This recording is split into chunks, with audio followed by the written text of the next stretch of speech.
Hi friends, మీరు చూస్తున్నారు tech knowledge. Friends, ఈరోజు మనం TM33 ద్వారా ఏమైతే ప్రాసెస్ జరిగాయో, TM33 ద్వారా ఏవైతే మనం మిస్సింగ్ సర్వే నెంబర్స్ యాడ్ అయ్యాయో అవి పూర్తిగా ఎలా ప్రాసెస్ చేయాలి, అంటే ఎలా యాడ్ అవుతున్నాయి అనేది చూద్దాం. ఫ్రెండ్స్, TM33 ద్వారా మనం మిస్సింగ్ సర్వే నెంబర్ కానీ నేమ్ కరెక్షన్ కానీ చేసినప్పుడు అవి సక్సెస్ అవుతున్నాయా లేదా, అయితే అవి ఎలా అవుతున్నాయి, ఫర్దర్ దాని తర్వాత మనం ఏం చేయాలన్న విషయాన్ని ఈరోజు మనం చూద్దాం. ఫ్రెండ్స్, అయితే ఇప్పటివరకు నేను సుమారుగా ఒక 30-40 TM33 గ్రీవెన్స్ పెట్టడం జరిగింది. సో అందులో నేను చేసిన దాంట్లో ఒక 4-5 మాత్రం అప్పుడు అయితే అయ్యాయి ఫ్రెండ్స్, మిగిలినవి రిజెక్ట్ అయ్యాయి. సో ఒకసారి అవి ఏమైనా చూద్దాం. అయితే ఇవి ఎలా చేస్తున్నారంటే ఫ్రెండ్స్, నేను రీసెంట్గా మా ఏరియాకి సంబంధించిన ఒక పర్సన్ది మిస్సింగ్ సర్వే నెంబర్ యాడ్ చేశాను. సో ఆ పర్సన్ కేసు ఎలాంటిది అంటే, వాళ్ళ భర్త చనిపోయాడు, ఆ ఓల్డ్ పాస్బుక్ ఉంది, కానీ ఓల్డ్ పాస్బుక్ సర్వే నెంబరు అనేది దానిలో చూపించలేదు. సో దానికి సంబంధించిన మిస్సింగ్ సర్వే నెంబర్ అనేది యాడ్ చేశాను. సో దానికి కావాల్సిన డాక్యుమెంట్ కూడా ఓల్డ్ డాక్యుమెంట్ మాత్రమే, అంటే ఓల్డ్ పాస్బుక్ మాత్రమే స్కాన్ చేసి అప్లోడ్ చేయడం జరిగింది. అయినప్పటికీ కూడా ఆమె కేవలం 1000 రూపీస్ పేమెంట్ చేసి ఈకేవైసీ చేసి వెళ్ళిపోయింది. ఆ తర్వాత మా నియరెస్ట్ కన్సర్న్ ఎంఆర్ఓ ఎవరైతే ఉన్నారో వాళ్ళు ఫీల్డ్ ఎంక్వైరీ చేసి ఆమెకు అప్రూవల్ చేయడం జరిగింది. ఫ్రెండ్స్, సో ఫస్ట్ మనం ఒక అప్రూవల్ కేసుని చూద్దాం. చూడండి, నేను చెప్పిన కేసు ఏమదే. సో ఈమె ఏం చేసిందంటే, చూడండి, జూలై 1st వచ్చేసి నా కేవైసీ పెట్టడం జరిగింది. సో అప్లికేషన్ పెట్టింది జస్ట్ 3 months, ఈరోజు 10/23 3 months. కాకపోతే ఈమెకు అప్రూవల్ అయింది మాత్రం సెప్టెంబర్ 28 నాడు మాత్రమే అప్రూవ్ అయింది. సో ఈ విషయం తెలియక నేను ఇన్ని రోజులు ఆమెని హోల్డ్లో పెట్టించాను. కాకపోతే 2 months, కేవలం 2 monthsలోనే ఈ మిస్సింగ్ సర్వే నెంబర్ని యాడ్ అయింది. ఈ సర్వే నెంబర్ వచ్చేసి ఆ పేరు మీద రిఫ్లెక్ట్ అవ్వడం జరిగింది. ఫ్రెండ్స్, అంటే ఇది సాధారణంగా నేను అనుకున్నాను, గ్రీవెన్స్ పెట్టేటప్పుడు ఎవరితో చనిపోయారో వాళ్ళ పేరు ధరణిలో వస్తుంది, వచ్చిన తర్వాత మళ్ళీ మనం దాన్ని సక్సెషన్ చేయాలి అని అనుకున్నాను. కథ అలా జరగలేదు ఫ్రెండ్స్. ఇక్కడ డైరెక్ట్ ఎవరైతే అప్లికెంట్ గ్రీవెన్స్ పెట్టారో, ఎవరైతే ఈకేవైసీ చేశారో నేరుగా వాళ్ళ పేరు మీదకే ల్యాండ్ చేంజ్ అవ్వడం జరిగింది. సో దీన్ని బట్టి అర్థమైంది ఏంటంటే ఫ్రెండ్స్, TM33 గ్రీవెన్స్ పెట్టేటప్పుడు మ్యాక్సిమం అప్లికెంట్ మాత్రమే కేవైసీ చేసేటట్టు చూసుకోండి. అలా కాకుండా వచ్చిన వాళ్ళ రిలేటివ్స్ కావచ్చు, ఫ్రెండ్స్ కానీ ఇంకెవరైనా గ్రీవెన్స్ పెట్టినట్లయితే అది ఖచ్చితంగా రిజెక్ట్ అవుతుంది. ఇన్ కేసు ఒకవేళ అప్రూవ్ అయినప్పటికీ కూడా ఎవరైతే అప్లికేషన్ పెట్టారో వాళ్ళ పేరు మీదకి అప్రూవ్ అయ్యే ఛాన్సెస్ ఉన్నాయి. కాబట్టి TM33తో మాత్రం మనం చాలా జాగ్రత్తగా ఉండాల్సి నేను అనుకుంటున్నాను. సో ఈమెకి ఎలా అప్రూవ్ అయింది, ఏం చేద్దామంటే, చూడండి, డెవలప్ డాక్యుమెంట్స్కి ఓపెన్ చేసిన తర్వాత ఇక్కడ చూడండి, నేను అప్లోడ్ చేసింది ఓన్లీ పాస్బుక్ మాత్రమే. ఈమెకు సంబంధించిన పాస్బుక్ని 2 side కాపీ చేసి పెట్టడం జరిగింది. అయినా ఓన్లీ 1 పాస్బుక్ని వాళ్ళు బేస్ చేసుకొని ఎంఆర్ ఆఫీస్ వాళ్ళు దీనికి సంబంధించిన గ్రీవెన్స్ అయితే ఫుల్ఫిల్గా చేశారు. సో చూడండి, ట్రాన్సాక్షన్ సమ్మరీ కూడా చూపిస్తాను నేను ఇప్పుడు మీకు.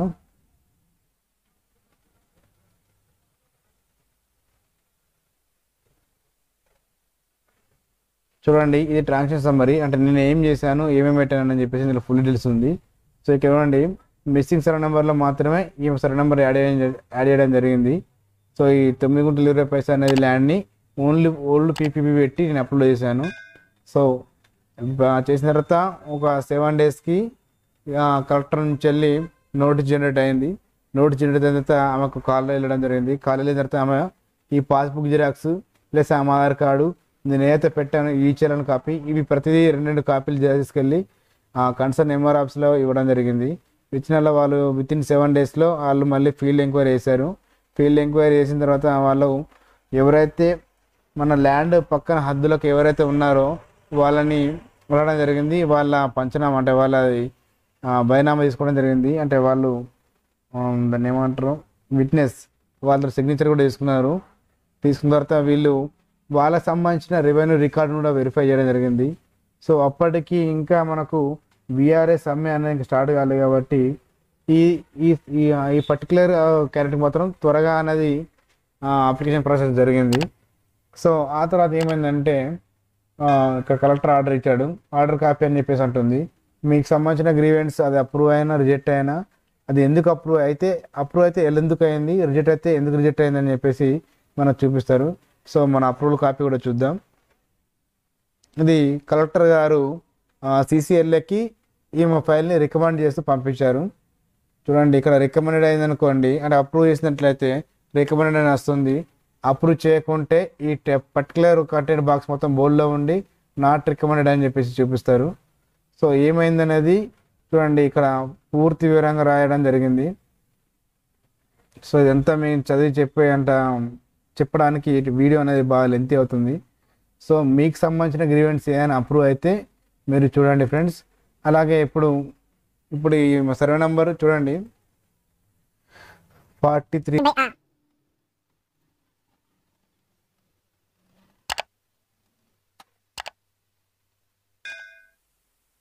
చూడండి నేను ఇంకో బ్రౌజర్గా ఓపెన్ చేసి ఇందులో సెర్చ్ చేసి చూపిస్తున్నాను మీకు ఆ సర్వే నెంబర్.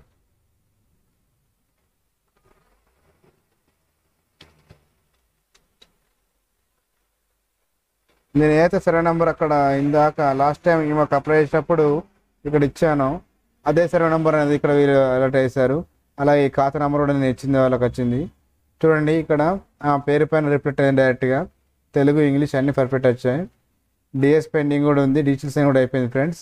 నేను మళ్ళీ బుక్ కోసం అని చెప్పేసి నేను మళ్ళీ GLM గ్రీవెన్స్ పెట్టించాను నాకు. సో నేను లాస్ట్ టైం చేసినప్పుడు ఇక్కడ డిజిటల్ సిగ్నేచర్ పెండింగ్లో ఉండే, ఇక్కడ నేను ఆల్రెడీ GLM గ్రీవెన్స్ పెట్టించాను కాబట్టి ఇది రన్నింగ్లో ఉంది. ఇది ఒకవేళ అప్రూవల్ అయితే కన్నా ఆమెకు ఇక్కడ చూడండి పాస్బుక్ నెంబర్ ఆల్రెడీ అలర్ట్ అయింది. ఈ పాస్బుక్ త్రూ మనం ఆమెకు బుక్ అనేది కూడా తీసుకోవచ్చు. అంటే ఈ సారీ ఫ్రెండ్స్, ఇలా చూడండి ఇక్కడ ఈమెకు పాస్బుక్ నెంబర్ కూడా అలర్ట్ అవ్వడం జరిగింది. సో ఇక్కడ ఆమెకు ఈ బుక్ నెంబర్ అలర్ట్ అయిన విషయం కూడా ఆమెకు తెలియదు. సో ఒకవేళ తెలిసినా కూడా ఈమెకు పర్టికులర్ రిమైనింగ్ నెంబర్ తెలియదు. సో ఈ రిమైనింగ్ నెంబర్ ఎలా తెలుసుకోవడానికి అంటే ఇన్ కేసు పాస్బుక్ నెంబర్ తెలియకుండా మనం ఆ నెంబర్ ఎలా తెలుసుకోవాలి అనే దానికి నెక్స్ట్ వచ్చే వీడియోలో చెప్తాను ఫ్రెండ్స్. దానికి వచ్చిన ట్రిక్ ఉంది, ఆ ట్రిక్ ప్లే చేస్తే మనకు మన పాస్బుక్ నెంబర్ అనేది మనకు పూర్తిగా తెలియకుండా మనం తెలుసుకోవచ్చు, మళ్ళీ దాన్ని రప్పించుకోవచ్చు. ఓకేనా ఫ్రెండ్స్? అయితే చూడండి మాకు అప్రూవ్ అవ్వడం జరిగింది. మనం ఎవరైతే అప్లికెంట్ వేస్తున్నారో ఆ అప్లికెంట్ పేరు మీద ల్యాండ్ మారడం జరుగుతుంది. ఓకే ఫ్రెండ్స్, ఇప్పుడు మనం రిజెక్ట్ అయిన కేసుని చూద్దాం. చూడండి ఫ్రెండ్స్, నేను పెట్టిన దాంట్లో దాదాపుగా సగానికి కంటే ఎక్కువ అన్ని పెండింగ్లోనే ఉన్నాయి. చూడండి పెండింగ్ కలెక్టర్ నోటీస్ జనరేటర్ ఇవన్నీ పెండింగ్లో ఉన్నాయి. ఇవన్నీ రీసెంట్గా వేసినాయి. చూడండి 13 అక్టోబర్లో వేసాయి, ఇవి సెప్టెంబర్లో వేసాయి. ఇవన్నీ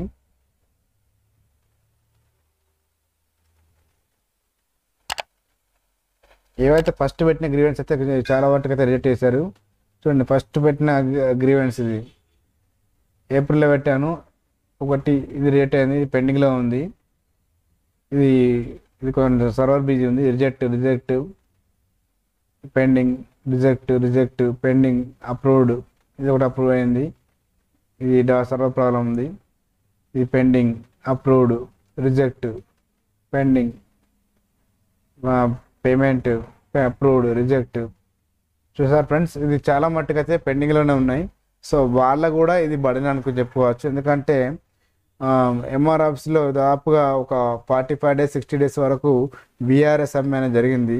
సో దాన్ని ఆఫీస్ వర్క్ అనేది చాలా స్లో అని జరిగింది. రికార్డ్ మెయింటెనెన్స్, రికార్డు వెరిఫికేషన్ అనేది జరగలేదు. సో అందుకని చెప్పేసి చాలా మట్టుకు అయితే ఇంకా కేసులు అనేటివి పెండింగ్లోనే ఉన్నాయి. సో మనకు వీళ్ళని తొందరగా కావాలనుకుంటే మాత్రం మనం పర్సనల్గా వెళ్ళి కలిసి ఏమన్నా చెప్పాల్సి ఉంటుంది. చూడండి ఫ్రెండ్స్, అలాగే ఇప్పుడు ఒక రిజెక్ట్ అయిన కేసుని చూస్తున్నాను నేను. ఇప్పుడు చూడండి ఇక్కడ రిజెక్ట్ అయిన కేసు ఇది. సో ఈ కేసు ఎందుకు రిజెక్ట్ చేశారని చెప్పేసి చూద్దాం. సో ఇప్పుడు కూడా నేను ఇక్కడ వీళ్ళకు రిజిస్ట్రేషన్ డాక్యుమెంటు, ఓల్డ్ పహాని ఇవి పెట్టడం జరిగింది. అలాగే ఇప్పుడు ఆల్రెడీ నేను పెట్టిన డాక్యుమెంట్స్ కాకుండా డైరెక్ట్ ఆర్డర్ కాపీ చూపిస్తాను మీకు నేను. చూడండి ఇంతకుముందు మనం ఇక్కడ రికమెండెడ్ చూసాం, ఇప్పుడు నాట్ రికమెండెడ్ అని పెట్టడం జరిగింది. చూడండి ఫ్రెండ్స్, ఇది ఇక్కడ ఏదైతే రిజెక్ట్ అయిన కేసుల్లో ఇక్కడ నాట్ రికమెండెడ్ అని చెప్పేసి వాళ్ళు అంటారు. ఆ తర్వాత చూడండి ఈ కింద వాళ్ళు రిజెక్ట్ చేయడానికి కారణం మొత్తం ఇక్కడ వివరించడం అయితే జరిగింది. సో ఈ విధంగా నాట్ రికమెండెడ్ పంపిన ప్రతిదీ ఇది రిజెక్ట్ అయిపోతుంది. సో రిజెక్ట్ అవ్వడానికి గల కారణాలు అయితే మనం చూస్తే మెయిన్గా వచ్చేసి మన డాక్యుమెంట్ కరెక్ట్గా ఉండాలి. మనం ప్రొవైడ్ చేసే డాక్యుమెంట్ అనేది ఖచ్చితంగా ఉండాలి. అంటే ఖచ్చితంగా అంటే డాక్యుమెంట్లో ల్యాండ్ అనేది కరెక్ట్గా ఉండాలి. మళ్ళీ ఇంకో పాయింట్ ఏంటంటే మనం ఏ సర్వే నెంబర్కి అయితే పెడుతున్నామో, ఫర్ ఎగ్జాంపుల్ 1 అనే సర్వే నెంబర్కి మనం గ్రీవెన్స్ పెట్టినట్లయితే వాళ్ళు ఏం చేస్తారంటే 1954ది అంటే కాసరా పాన్ ఏదైతుందో దాని బేస్ సర్వే నెంబర్ చూస్తారు. ఆ బేస్ సర్వే నెంబర్ నుంచి వెళ్ళి అది ఎంతమంది డివైడ్ అయింది, ఎప్పటి నుంచి ఎప్పటి వరకు ఎవరెవరు కల్టివేషన్ చేశారు, సో అప్పుడెంత ల్యాండ్ ఉంది, ప్రజెంట్ ఇప్పుడెంత ల్యాండ్ ఉంది అనేది చూస్తారు. సో ఒకవేళ ఈ ల్యాండ్ సర్వే నెంబర్లో ఏమైనా ఆర్ఎస్ఆర్ వేరియేషన్ ఉన్నా, లేకుంటే ఒక ల్యాండ్ అంటే ల్యాండ్ అనేది తక్కువ ఉన్నా కూడా ఈ పర్టికులర్ కేసులో ఈ ఫైల్ అని రిజెక్ట్ చేయడం జరుగుతుంది. లేకుంటే ఫీల్డ్ ఎంక్వైరీ చేసినప్పటికైనా దీన్ని రిజెక్ట్ చేయడం జరుగుతుంది. దీనికి క్లీన్గా వివరించాలంటే 1 అనే సర్వే నెంబర్లో 1954లో 10 acres ఉందనుకుందాం.